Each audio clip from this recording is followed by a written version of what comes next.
Welcome to Glass Half Full with Leslie Krongold. She shares her stories, experiences, and knowledge of living and coping with a chronic health condition. Learn about tools and resources and hear inspirational interviews that help you to live a life filled with quality and dignity. With 2 decades of support group leadership, Leslie's ready to help you make lemonade out of life's lemons. Are you ready? Today's guest is someone I've known since elementary school, Otis Elementary School in North Miami Beach, Florida. Back then, I knew her as Missy, but you'll get to know her as Melissa Marshall. Melissa moved to New Jersey at some point, and I'm out here in Northern California. But thanks to the power of Facebook, since 2008, I've been able to reconnect with so many friends from my past. And personally, if it not had been for the bridge of Facebook, I wouldn't have attended my high school reunion about 6 years ago. Say what you want about Facebook and social media, I wouldn't know where Melissa's living now, nor what she's recently been through. Just for a reference point, Melissa's father was the most well-known band performer in South Florida, Jerry Marshall. Jerry Marshall performed at everyone's wedding, everyone's bar mitzvah, so when I think of Melissa as a child, I also have memories of her dad and his band. So before delving into her glass half full story, I wanted to know how Melissa made it north to Jersey.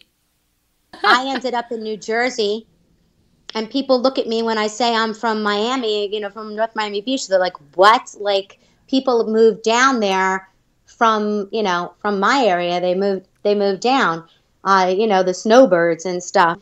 Basically what happened was I ended up going to school, but then coming back, and I ended up getting into a couple of bands, and then was frustrated and became a leader, put together a 7-piece band, and I was out on the road for like a straight 2.5, 3 years, and traveling everywhere from Brownsville, Texas, up to Moline, Illinois. And then at that time, you were lucky enough to get invited to come to Atlantic City. You had to be a certain caliber and type of band to be invited, and it was much more prestigious.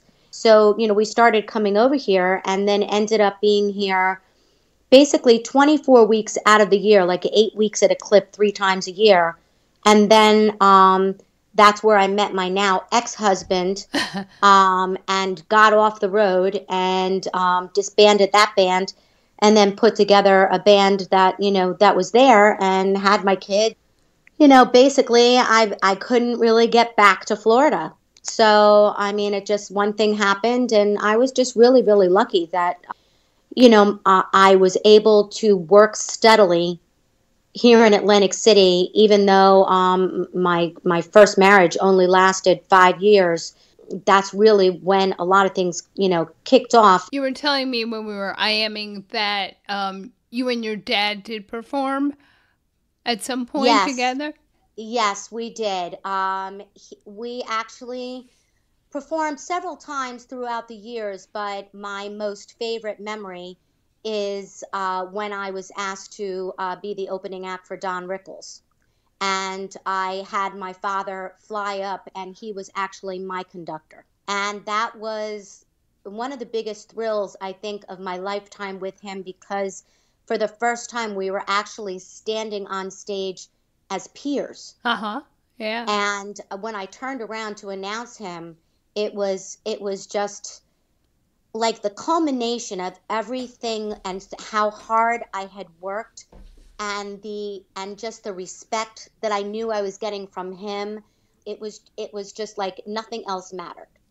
It was amazing. He was really, really proud of me, and how I cut my own path without actually using him and his connections at all. I was actually so obstinate and stubborn and stupid back then, oh, I'm not, I can do this. I don't need your help. Yeah. Now when I look back, of course, I wish I had really, utilized some of that, and I definitely made a much harder path for myself, but I did it, and I guess it also really, proved myself to him in his eyes. Tell me when you had your diagnosis, like what led up to your diagnosis, and tell me about your condition. Okay. Well, I was first diagnosed in September of 2013.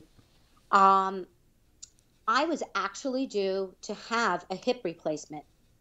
I had just recently found out that I was going to have a hip replacement, and I had set the surgery up for early October.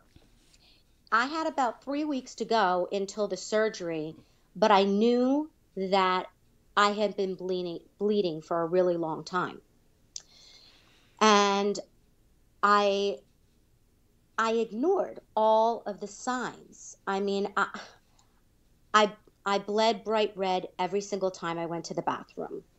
My stool was becoming very infrequent and very difficult to pass through. And when it did, it was kind of like getting dark and ribbon like, and there was definitely blood within the stool. Um, Although I never had any pain, which is really weird.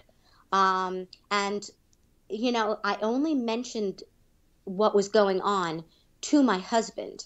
I had actually gained some weight because I was really retaining all of this waste. And so it wasn't excreting out of me properly at all.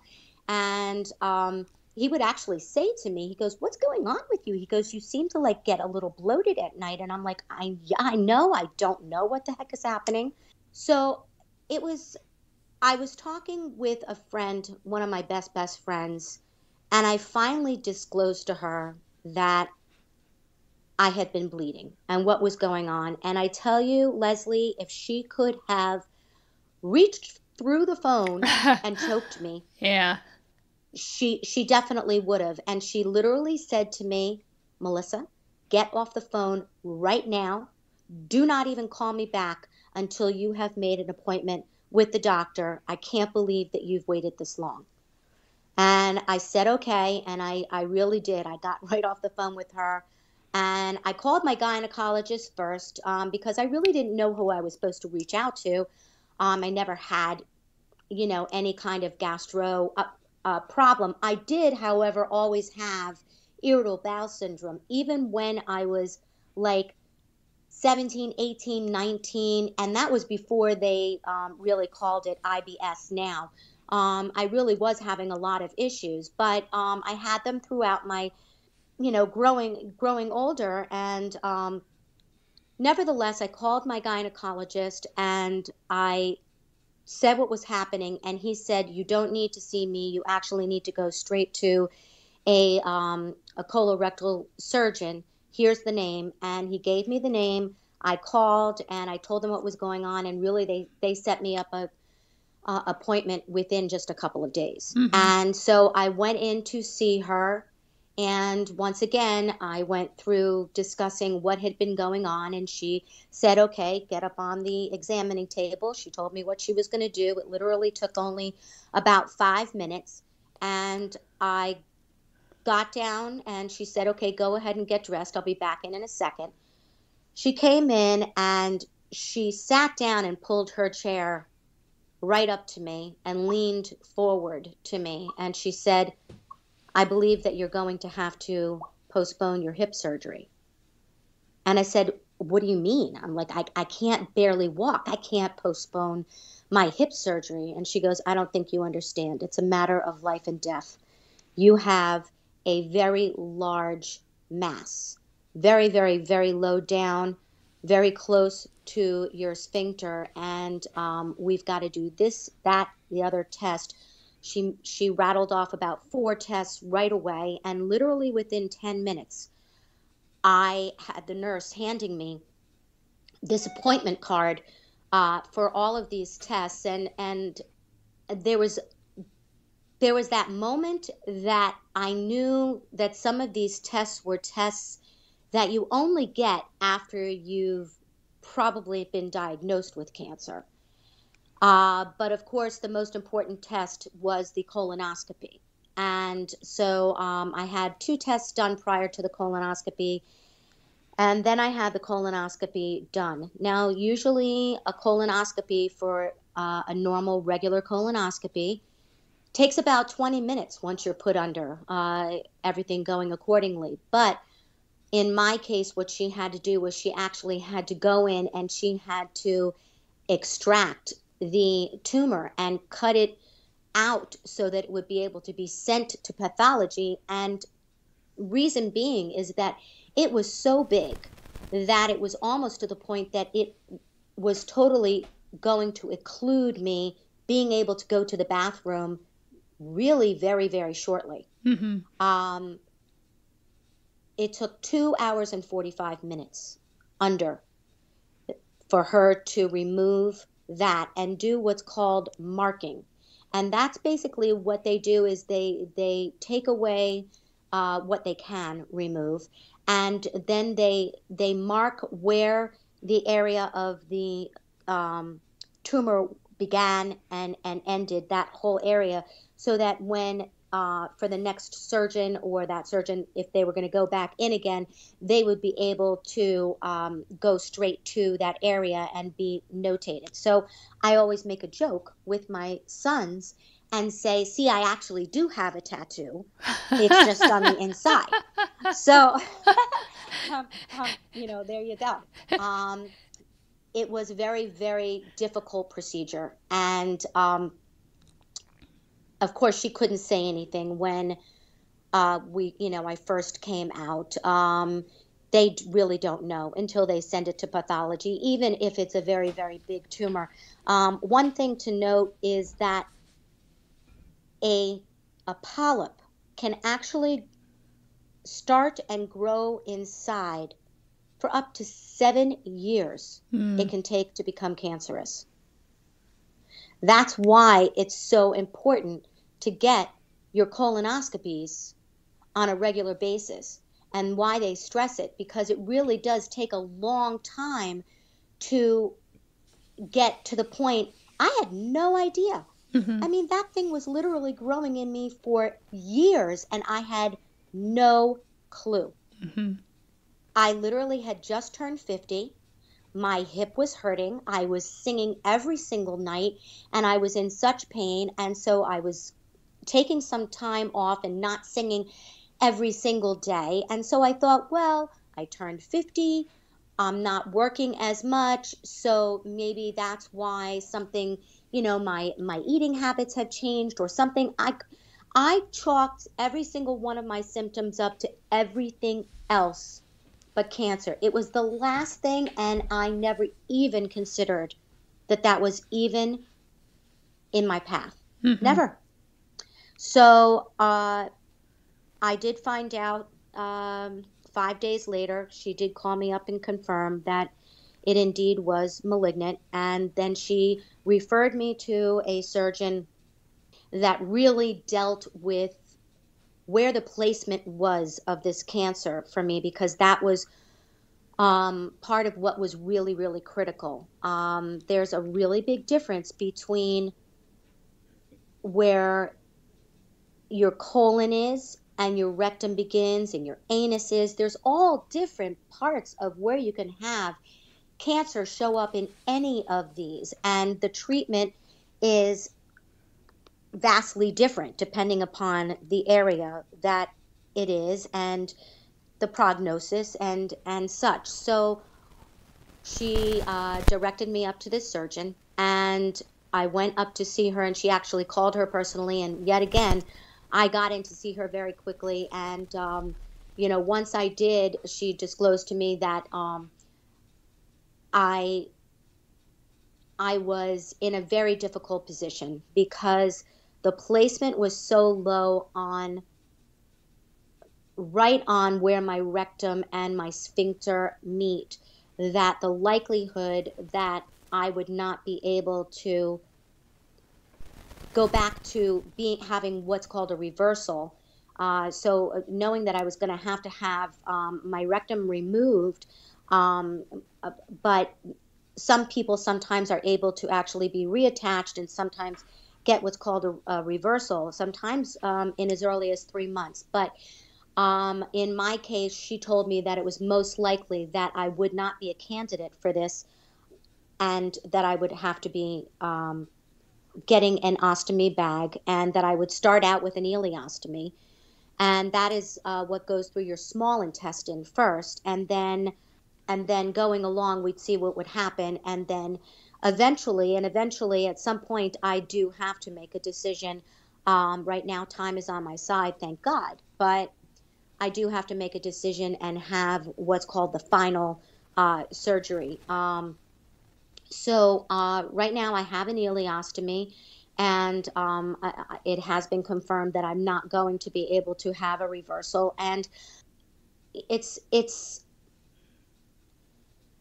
it's been a whole different experience, a whole different way of life, a whole different understanding of um, what and how you can actually go through this life, and the miraculous way that they know how to reconnect you, and you can still operate and live. Mm-hmm. And it's just kind of your plumbing is just coming out of a different way. Mm-hmm. So it's been really interesting to say the very, very least. I also, on just one small note, actually was able to finally get my hip replacement 11 and a half months after my surgery. Mm-hmm. So there's that. At what point, I mean, did you go through different stages once it was confirmed that you had, the diagnosis of cancer? Or, is it just sort of your nature to be positive and strong? Because what I've witnessed, on Facebook is you being very upfront and candid, and that's, it's very powerful because everybody is so different.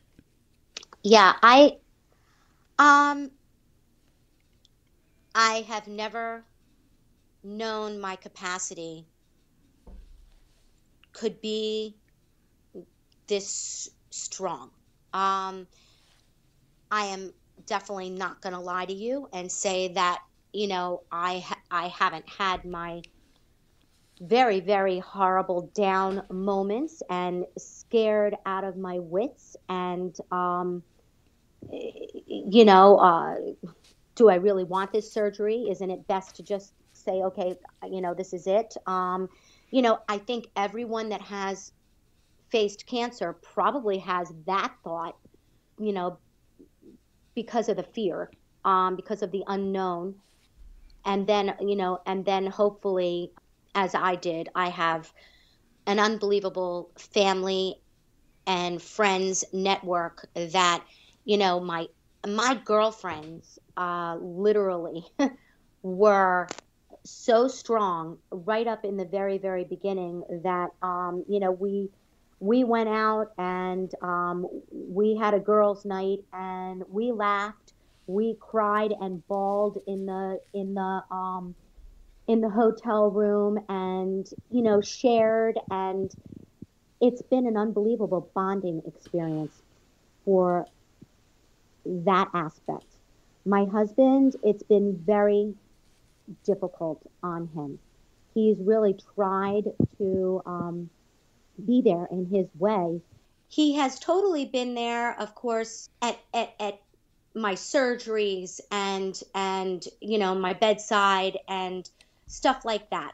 But he has difficulty expressing how he really just wants things to go back, and me to be just my fun, always feeling sexy, just energetic self. And sometimes I'm just not. I mean, sometimes I'm tired. Sometimes um, I just don't feel that way. And it's definitely altered the way that I look at myself from what I used to look at, because I was really coming from a point, now that I see it, I was really coming from a point of very fit physically.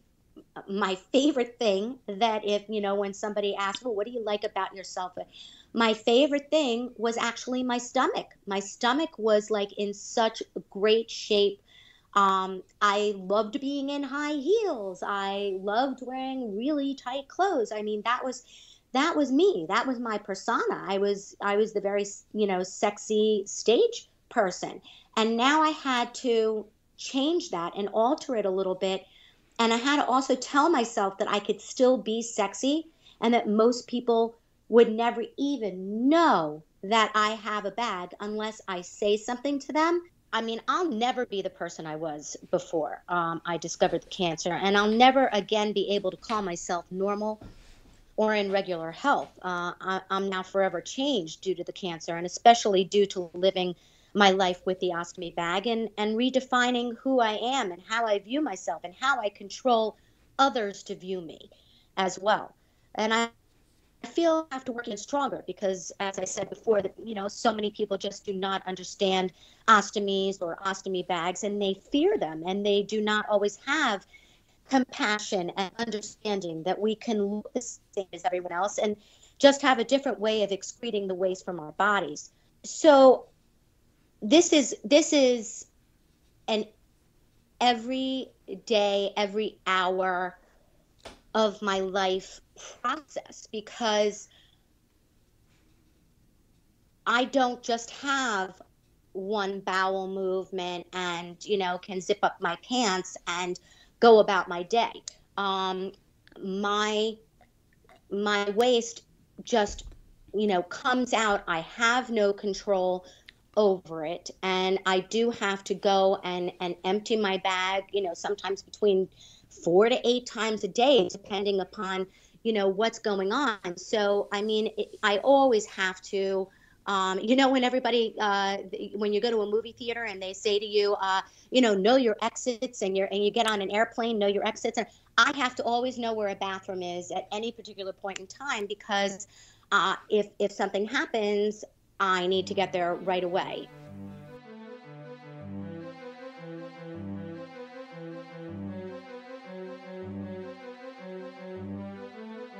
And so, how long after your recovery did you get up on stage? Well, the funniest thing was, actually, I didn't plan on getting up on stage the actual time that it happened. I would say that is about 6 months, or maybe 7 or 8 months after, and I was actually still going through chemotherapy. But my husband and I were up visiting in Saratoga, where we have another home, and that I sing during the summers up there as well, during the track season. And I was visiting my very dear friend and colleague, and went to see him sing. And without a thought, he didn't even think about it. He just grabbed me and said, "Come on, Melissa, get up." And I couldn't back out. So literally, he handed me the microphone, and I'm looking at my husband like a deer in headlights. And all these people are looking at me, and I'm like, okay, it's do or die. And it just came out. It was right there the whole time. And it was thrilling. It almost makes me cry. Tell me about the formation of Know You Cancer. Which was first, the foundation or the song? Well, the day that I left the hospital, and as we were coming home from the hospital, literally the vision of the butterfly, which I've now turned into the necklace, came into my head. And I turned over to my husband and I said, I need to call the jeweler. I want to send him a design, and this is what I'd like for Christmas. So I did that, and I sent it off right away. And I was only home for a couple of days. And as it does often with me, lyrics just pop into my head, and I know to just basically go over and just start writing. And the song, it wrote itself. And so it literally was only within a couple days after being home from the hospital. Obviously, I was in no shape to even try to sing. I did, however, call my keyboard player and I told him, I think I have something. And I shared the lyrics with him. I shared them with my friends and my family. And I basically, though, had to sit on it for the whole entire time until I was really, really strong enough to take it into the studio. And so that wasn't until just this past June. And we recorded it. And after we recorded it, we really knew we had something special. I mean, it was, nobody has ever really, to my knowledge, written a cancer fight song.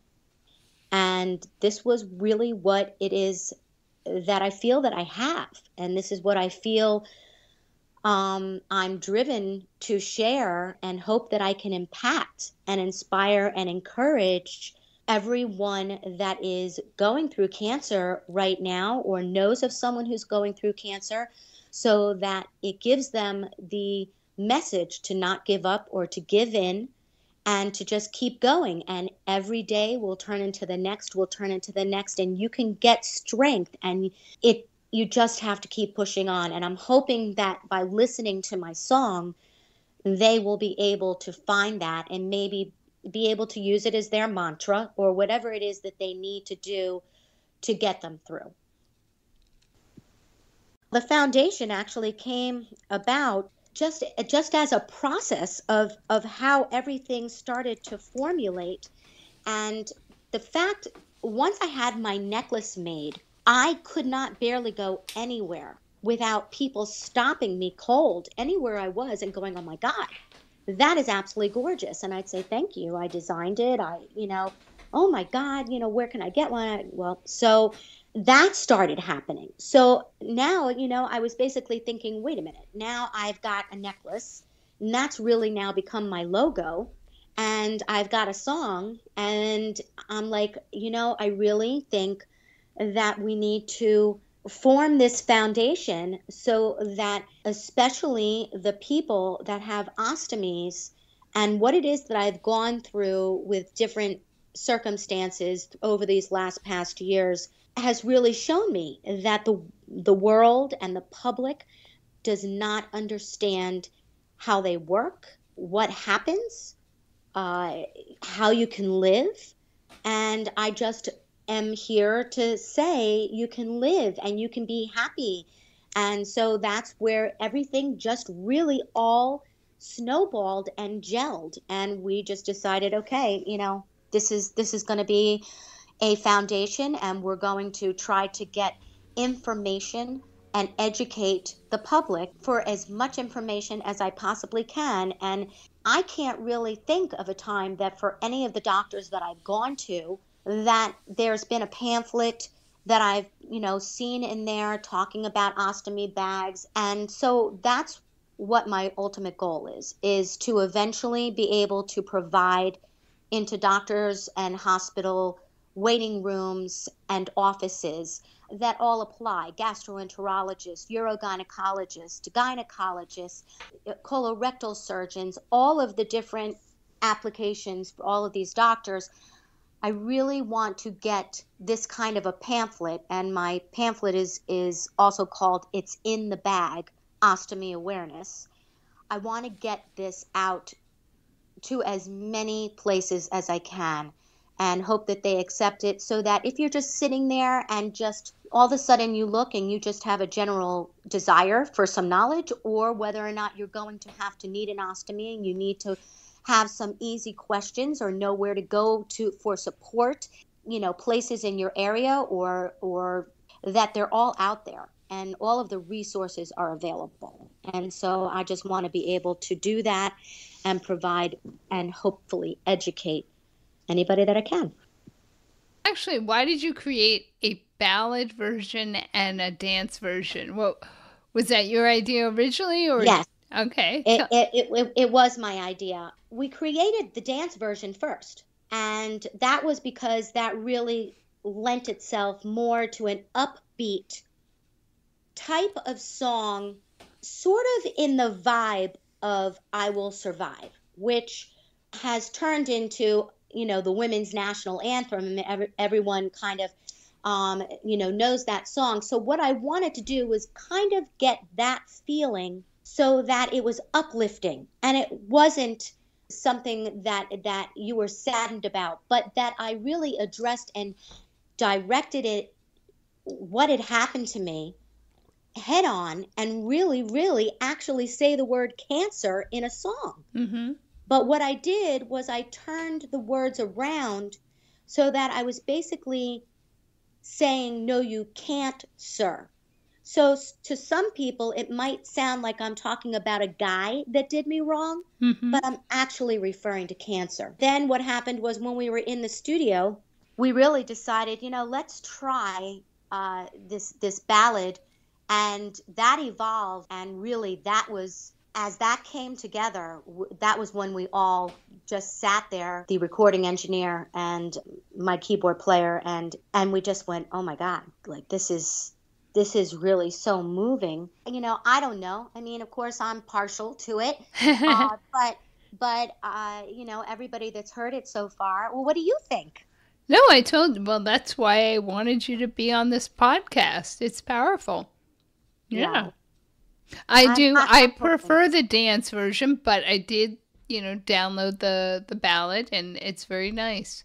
And the ballad is so that you can really hear the words. I think so that they can really sink in and you can really understand what I'm saying, and then maybe reflect on the moments for yourself, for those, who are going through the cancer, that they know when they first found out, if there was denial or there was all of that coming to the point of, dealing with it moment.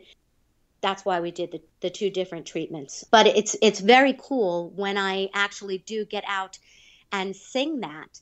Now, everybody jumps up and down and really chants, no, you can't, sir. And it's so exciting to watch. It's just, it's crazy. I love it. Found out about you, I cried. Why did I ignore all the signs? In me, I don't want you to abide. There must be a far better way. But day by day I decay. I'm not gonna let you have the last say. No, you can't, sir. No, you can't, sir. No, you can't, sir. No, you can't, sir. How could you be so cruel and treat someone in this way? When I wake up, you're the first thought on my mind. How can you be so unkind? My body's racked with such pain. But day by day, hour by hour, I'm gonna make it through. No, you can't, sir. No, you can't, sir. Well, that's the dance version. If you hadn't guessed, both the dance and ballad versions of the Cancer Fight song are available for download on Melissa's Foundation website. You could get the link in this podcast show notes on glasshalffull.online. There's more to Melissa's story, which you'll hear in future episodes, but I couldn't let her off the hook without her take on this. Now, when I think about that term, I thought about the fact that nobody asks, well, what does your glass look like? So, to me, my glass is this gorgeous, ornate, big goblet. And it's almost like Game of Thrones kind of, statuesque thing. And I really basically think and picture that it's always mostly full. And I would almost like to see and think about what that glass would feel like in my hands, or if it's coming up to my lips, and I would like to savor a sip of it and think of how I'd like to picture that in my life. So I don't really picture it as like just your little ordinary glass on the table. I really picture it as this beautiful piece, and that I'm lucky enough that if I get to take a sip that I savor it. So what's in the glass? Oh, gee, now that can change at any moment. I'm quite eclectic. What's your favorite? Oh, I like sparkling water with some bitters. Oh, okay. All right. Well, I do like sparkling water with a lime, but I would probably mostly say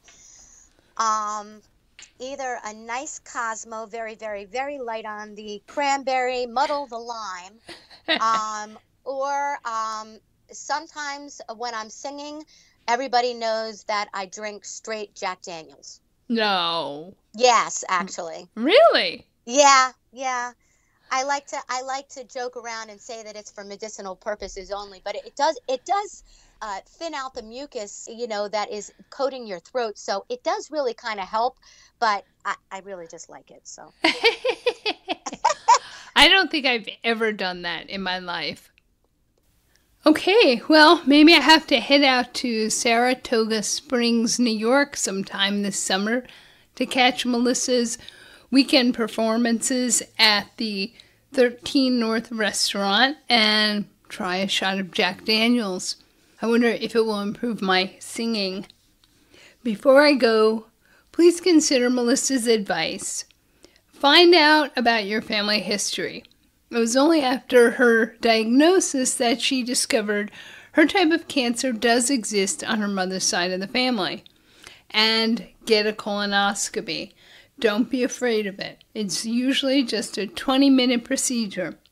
Thanks again to Melissa Marshall for sharing her story with me and channeling her energies into a creative and powerful song. And thank you for listening.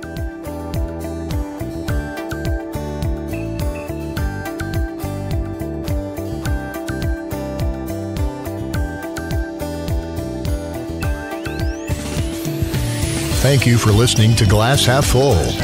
Leslie invites you to leave a rating and review on iTunes. This helps spread the word to others dealing with chronic health issues. For show notes, updates, and more, visit the website glasshalffull.online. Glasshalffull.online.